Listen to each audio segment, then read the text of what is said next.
მოგესალმებით, ეთერშია მოამბე 12 საათზე სტუდიაში მარიამ ვაშაძე მუშაობს. გამოშვებაში თქვენ ნახავთ. რუსეთის მორიგი პროვოკაცია და საოკუპაციო ზოლში არსებული ვითარება მსჯელობა საკანონმდებლო ორგანოში. პროპორციულ საარჩევნო სისტემაზე გადასვლასთან დაკავშირებული საკონსტიტუციო ცვლილებები პირველი მოსმენა იურიდიულ საკითხთა კომიტეტში. ისლამური სახელმწიფოს ლიდერის ალ-ბაღდადის ლიკვიდაციას სხვადასხვა ქვეყანაში ეხმაურებიან ლიდერების შეფასებები.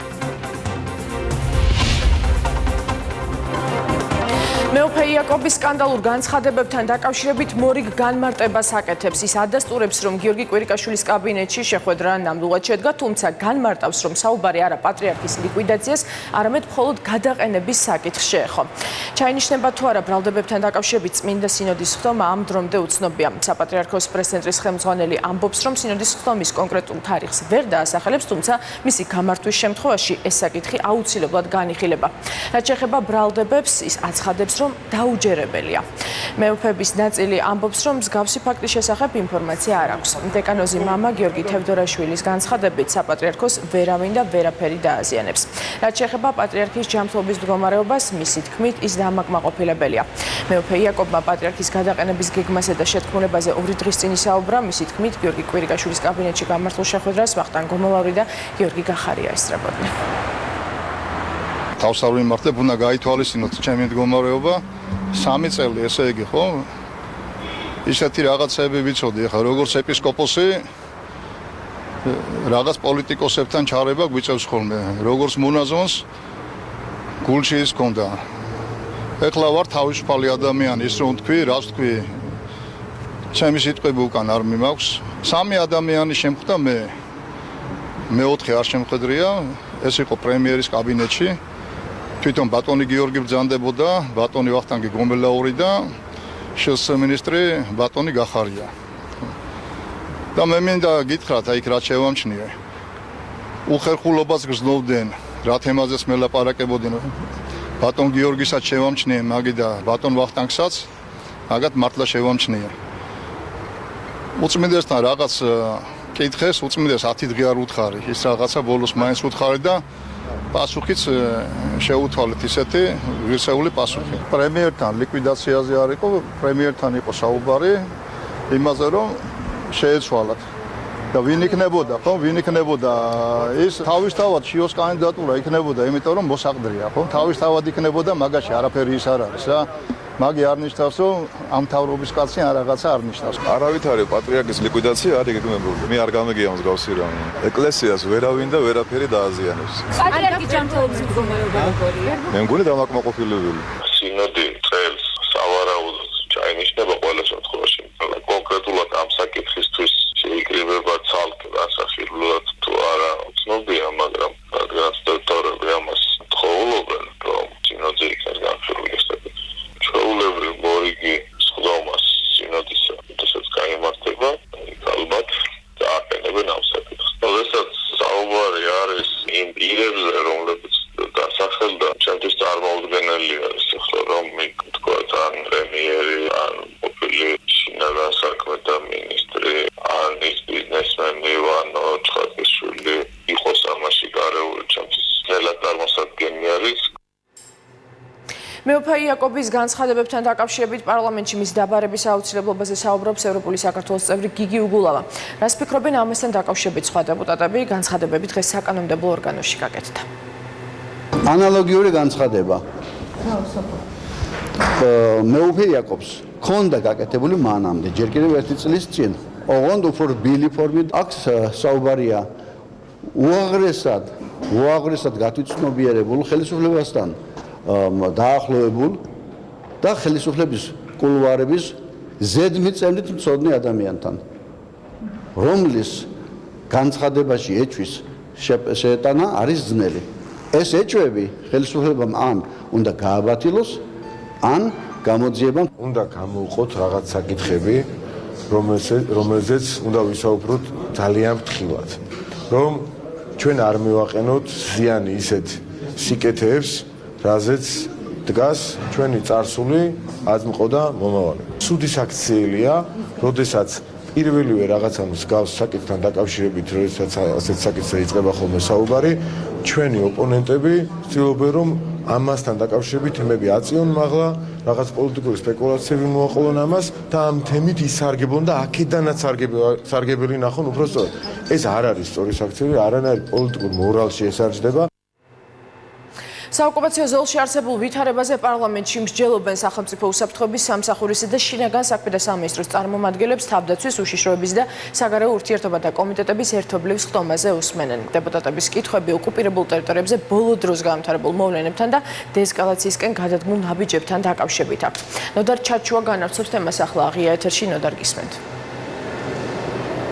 შინაგან საქმეთა მინისტრი და სახელმწიფო უსაფრთხოების სამსახურის მინისტრის მოადგილე უკაცრავად შინაგან საქმეთა მინისტრის მოადგილე და სახელმწიფო უსაფრთხოების სამსახურის ხელმძღვანელის მოადგილეები არიან დღეს ორი კომიტეტისა და დროებითი კომისიის გაერთიანებულ სხდომაზე და სწორედ ოკუპირებულ ტერიტორიებზე არსებული ვითარება იქნება ის მთავარი და ძირითადი განსახილველი საკითხი, რომელზეც დეპუტატები დაუსვავენ შეკითხვას შინაგან საქმეთა სამინისტროსა და სახელმწიფო უსაფრთხოების სამსახურის წარმომადგენლებს, როგორც სუსის უფროსის მოადგილემ შეხვედრის დაწყებამდე ჩვენთან საუბარში აღნიშნა, ძირითადი ყურადღება იქნება გამახვილებული უკანონო ბორდერიზაციაზე და ამ ბორდერიზაციის ჭრილში ასევე ადამიანის უფლებების დარღვევაზე, რომელსაც ბოლო პერიოდის განმავლობაში ოკუპირებულ ტერიტორიებზე ჰქონდა ადგილი, სახელმწიფო უსაფრთხოების სამსახურის ხელმძღვანელის მოადგილის განცხადებით, დღევანდელ შეხვედრაზე ასევე განხილული იქნება ახალი სტრატეგიის შესახებაც, ამ ახალ სტრატეგიაზე დამატებით დეტალებს, როგორც სუსის უფროსის მოადგილემ აღნიშნა, შეხვედრის დასრულების შემდეგ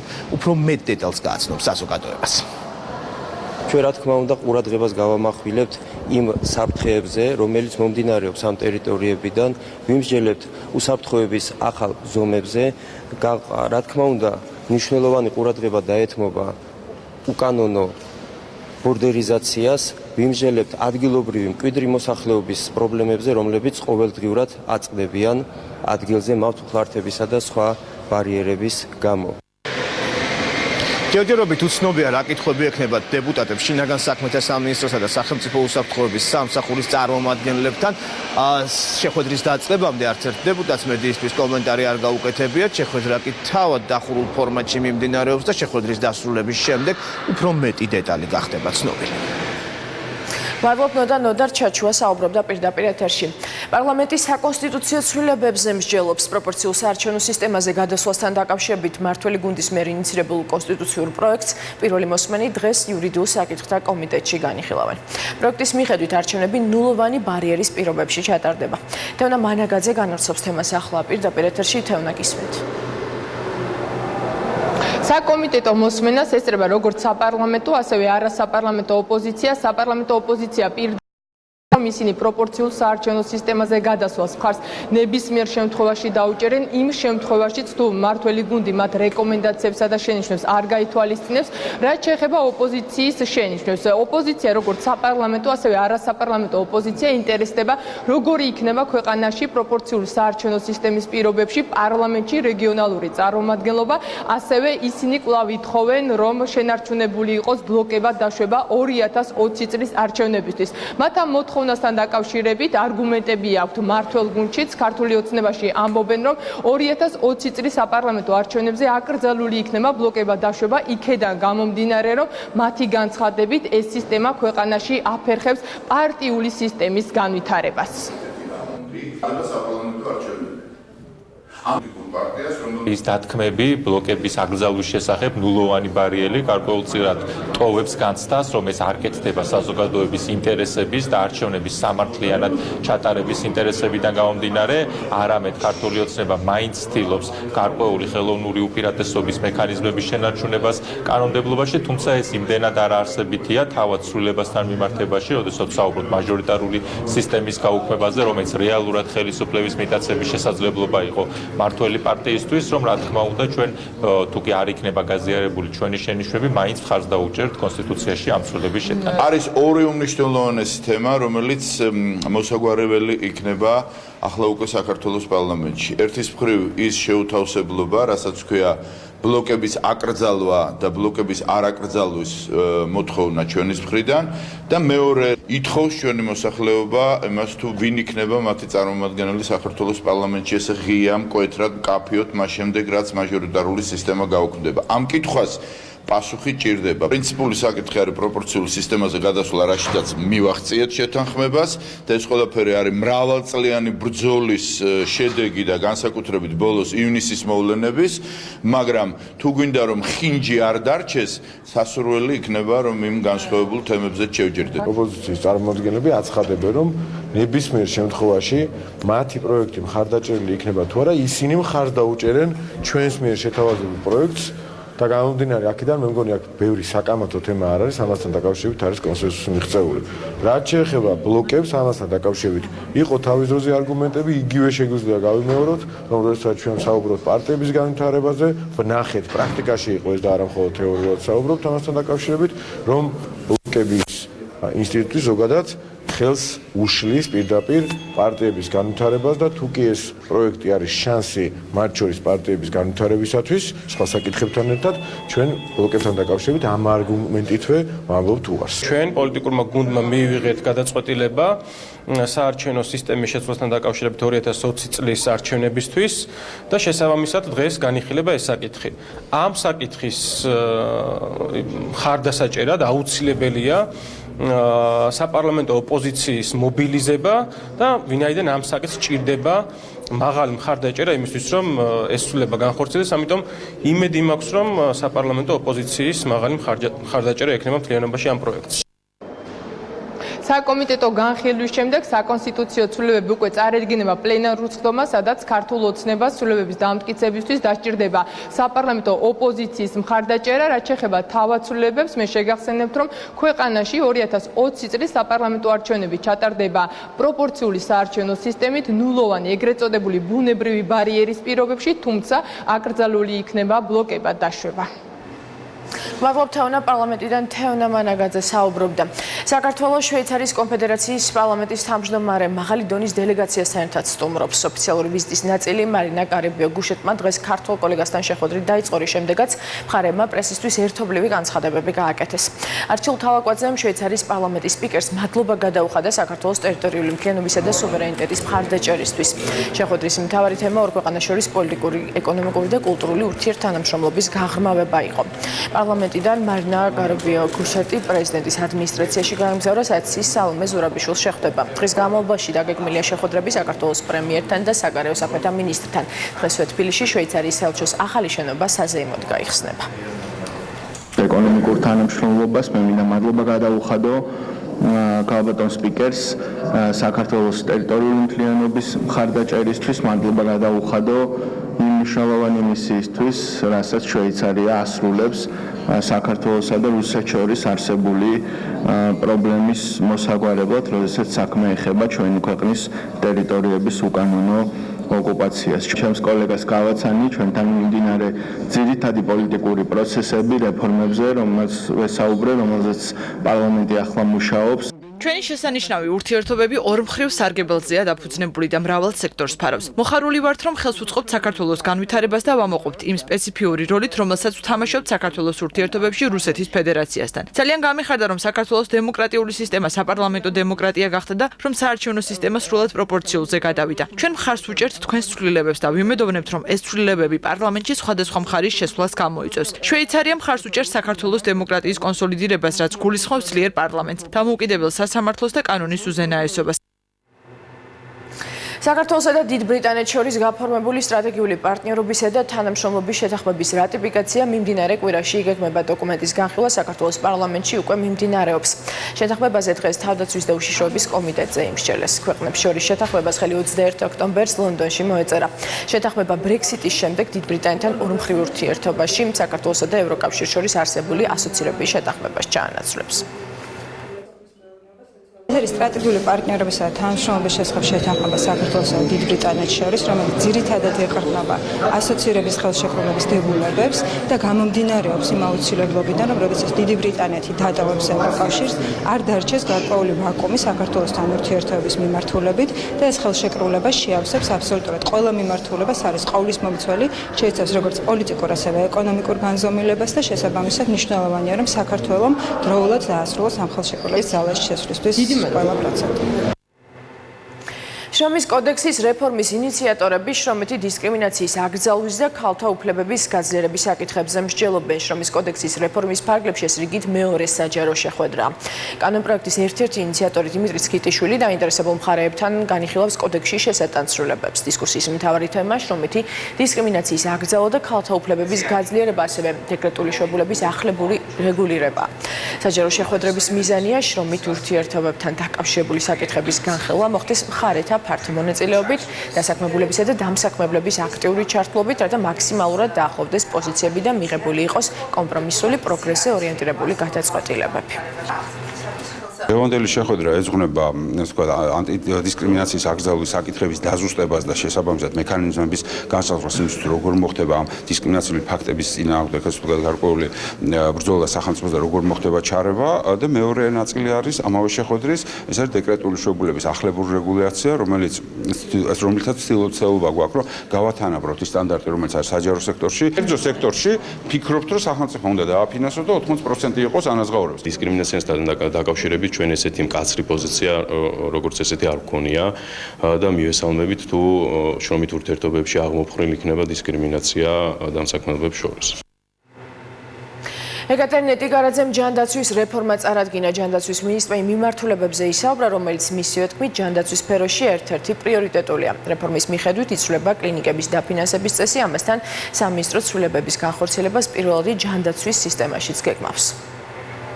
აუცილებელია გავაძლიეროთ პრევენციული სერვისები, გავზარდოთ ოჯახისა და სოფლის ექიმის როლი და დატვირთვა. განვავითაროთ ოჯახის ექიმთან ვიზიტის და გეგმიური სამედიცინო შემოწმების კულტურა. ტელემედიცინა ბევრად მეტია ვიდრე სტანდარტული სერვისი. ციფრული ჯანდაცვა იძლევა შთამბეჭდავ შესაძლებლობებს, რომელიც ადამიანს ხდის მეტად დამოუკიდებელს საკუთარი ჯანმრთელობის მართვაში. მისი საშუალებით მარტივად უმოკლეს დროში შეგვიძლია სამედიცინო კვლევის ჩატარება.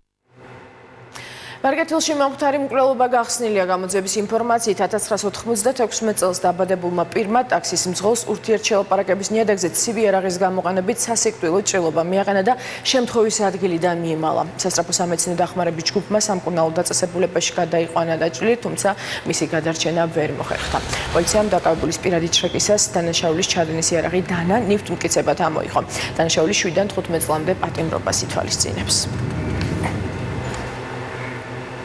ამერიკის შეერთებული შტატების მიერ ისლამური სახელმწიფოს ლიდერის ლიკვიდაციას სხვადასხვა ქვეყანაში გამოეხმაურდნენ. საფრანგეთის თავდაცვის მინისტრმა ფლორენს პერლიმ ამერიკელ მოკავშირეებს წარმატებული ოპერაციის ჩატარება მიულოცა. ქვეყნის პრეზიდენტმა ემანუელ მაკრონმა კი თქვა, რომ საფრანგეთი მოკავშირეებთან ერთად კვლავ განაგრძობს ბრძოლას ეგრეთ წოდებული ისლამური სახელმწიფოს წინააღმდეგ. ალ-ბაღდადის ლიკვიდაციას ტვიტერის გვერდზე გამოეხმაურა დიდი ბრიტანეთის პრემიერიც. მისი თქმით, ნომერ პირველი ტერორისტის სიკვდილი ტერორიზმთან ერთობლივ ბრძოლაში მნიშვნელოვანი მომენტია. განცხადება გავრცელა თურქეთის პრეზიდენტის თანაშემწემ. თურქეთი ამაყია, რომ დაეხმარა ამერიკას ჩვენს მოკავშირეს ნატოში, რომ ტერორისტს პასუხი ეგო. ახლა დროა ძალები გავაერთიანოთ და დაუყოვნებლივ დავამარცხოთ რეგიონში მოქმედი ყველა ტერორისტული დაჯგუფება, განაცხადა ერდოღანის თანაშემწემ. წარმატებული სპეცოპერაციის ჩატარება მიულოცა ამერიკას ისრაელის პრემიერ-მინისტრმაც. მომხდარს გამოეხმაურა ირანის მთავრობის პრესპიკერის თქმით, აბუ ბაქრ ალ-ბაღდადის სიკვდილი ისლამურ სახელმწიფოზე გამარჯვებას არ ნიშნავს. აბუ ბაქრ ალ-ბაღდადის ლიკვიდაციის შესახებ ინფორმაცია დონალდ ტრამპმა გაავრცენა. ტრამპის თქმით, ოპერაციის დროს ამერიკელი სამხედროები არ დაშავებულან. არგენტინის საპრეზიდენტო არჩევნებში ოპოზიციური პარტიის კანდიდატმა ალბერტო ფერნანდესმა გაიმარჯვა. ხმათა 90% დათვლილია და ამ მონაცემებით ფერნანდესმა ამორჩევლების ხმათა 48% მიიღო. ქვეყნის მოქმედმა პრეზიდენტმა მაურისიო მარკიმ კი 40%. არგენტინის კონსტიტუციის მიხედვით არჩევნების პირველ ტურში გამარჯვებულად ის კანდიდატი ითვლება, რომელიც ხმათა 45%-ზე მეც მოიპოვებს. არგენტინის მოქმედმა პრეზიდენტმა ფერნანდეს გამარჯვება უკვე მიულოცა და ის საპრეზიდენტო სასახლეში მიიწვია.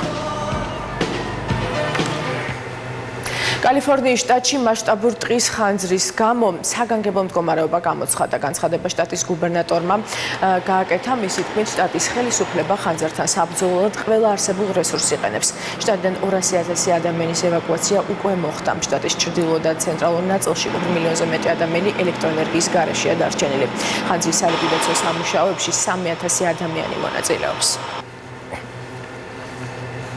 რუსეთის ფილმსაცავ გოსპოპოლდიდან საქართველოში კიდევ 17 ქართული ფილმი დაბრუნდა. სამშობლოში 1920-იან წლებში შექმნილი ის ფილმები დააბრუნეს, რომელთა საწყისი მასალები სიძველის გამო სავალალო მდგომარეობაში იყო. ფილმებთან ერთად არის ის სურათის, რომელიც დიდი ხნის განმავლობაში დაკარგულად ითვლებოდა. განათლების სამინისტროს ასევე საქართველოს კინემატოგრაფიის ეროვნული ცენტრის მხარდაჭერით ქართული კინომემკვიდრეობის სამშობლოში დაბრუნება 2020 წელსაც გაგრძელდება. ეს უკვე მე-6 წასვლა იყო და ესე დროდადრო ვაგროვებთ ქართულ ფილმებს, რომელიც საცავში არის დაცული, მაგრამ ის რაც ახლა მოხდა, როდესაც უყურებდით კადრებს, რომელიც ძალიან ნაცნობი იყო და აღმოჩნდა, რომ ეს ორი ნაწილი, რომელიც ჩვენ ნახეთ, გახლავთ მიხეილ კალატოზიშვილის დაკარგული ფილმი. მგონია, რომ ზოგადად ეს ფილმები იძლევა საშუალებას, რომ კინომოყვარულების და განსაკუთრებით კინოკრიტიკოსები რაღაცნაირად დაინტერესდნენ, იმიტომ რომ ეს ფილმები არა მარტო როგორც კინო, არამედ როგორც ისტორიაც იძლევა ამის საფუძველს და საშუალებას, რომ ძალიან საკმაოდ კვლევა ჩატარდეს თქვა ფილმების გარშემო. საქართველოს პირველი არხის თანამშრომელს ოპერატორ სანდრო ბერაძეს ოჯახის 3 დღე აეძებს სამძებრო სამუშაოებში ჩართულია პოლიციას. ოჯახის ინფორმაციით სანდრო ბერაძე ოჯახის წევრებს ტელეფონით ბოლოს 25 ოქტომბერს ესაუბრა. თუ ვინმეს გაქვთ რაიმე ინფორმაცია, გთხოვთ დარეკოთ ნომრებზე 599 72 23 10 577 25 00 45 599 57 99 34. თვითონ უკვე რო დამირეკა და დამშვიდობება და მაპატიეთ ყველაფერი რაც დავაშავე და განერვიულეთ, ეს იყო შუა დღეს 3 საათისკენ. ამის მერე დავრეკეთ 112-ში. კვალი ერთი ის გამოჩნდა, რომ გითხრეს, რომ აი ტელეფონი თითქოს დაფიქსირდა ცხვარიჭამიისკენ, ბოლო სიგნალი ცხვარიჭამიის მხარეში. და გამოშვების ბოლოს გადავინაცვლოთ ნაშვადღების სტუდიაში, სადაც ნინცა ორჯონიკიძე გველოდება. ნინცა, მოგესალმებით, რა იქნება დღევანდელი გადაცემის მთავარი თემები? მოგესალმები მარიამ, იმეც ვიტოვებთ, რომ სანდრო მალე გამოჩნდება და მალე ვიპოვნით მას, რაც შეგვეხება ჩვენ. დღეს ჩვენს მაყურებელს ტრადიციულად ბევრ საინტერესო თემას შევთავაზებთ. ვილაპარაკებთ სახისკანის მოვლის არატრადიციულ ხელმისაწვდომ და ეგზოტიკურ საშუალებებზე. შეამცირე პლასმასა. დღეს ეკოლოგიის საკითხებსაც დაუთმობთ დროს და ერთად განვიხილოთ, როგორ უნდა ვებრძოლოთ მავნე ნარჩენებს. ასევე გელოდებათ ორშაბათის ტრადიციული რუბრიკები, ქალების ქისა, სილამაზის ანატომია და ახალი მედია ირინკა ფაღავასთან ერთად. ჩვენს ერთგულ მაყურებელს მუსიკის გარეშე არ დავტოვებთ, ამიტომ დარჩით ჩვენთან, ჩვენ სულ მალე ვიწყებთ. მადლობთ ნინცა, წარმატებული ეთერი, მოამბე ამ დროისთვის დასრულებულია, მე 15 საათზე დაგიბრუნდებით დროებით.